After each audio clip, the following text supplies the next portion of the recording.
Hi everyone.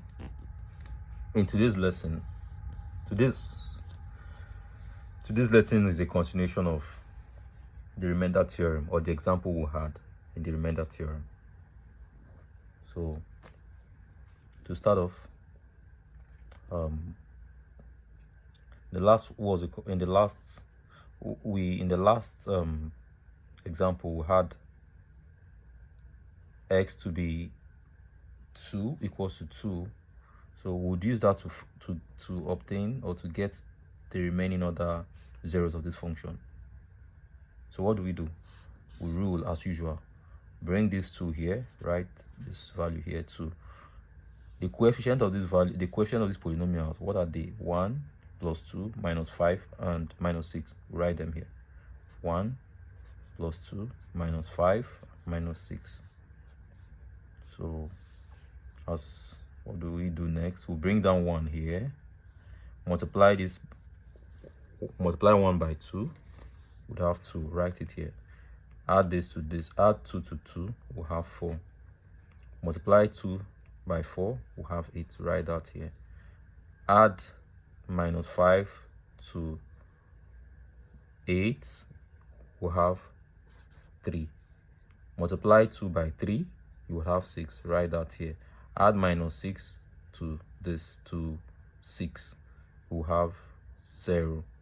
Therefore, we'll have no remainder. Having 0 here means, if you recall, it says we'll have no remainder. So our remainder is 0. These are the coefficients of our these are the coefficient of our quadratic equation, or this will be the coefficient of the quadratic equation, or what we can call a polynomial whose highest power is 2. So we'll simply write 1 x raised to power what? 2. The coefficient is 1 plus the next term will be x. What will be coefficient is 4, and then we'll have our constant plus 3.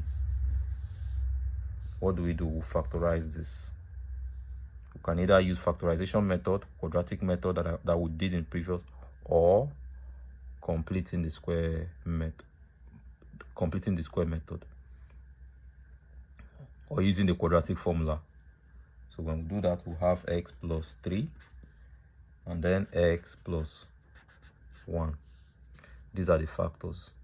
If we're asked what are the factors of this, what we would have just done would say x plus 3, x plus 2, and what else? X minus 2.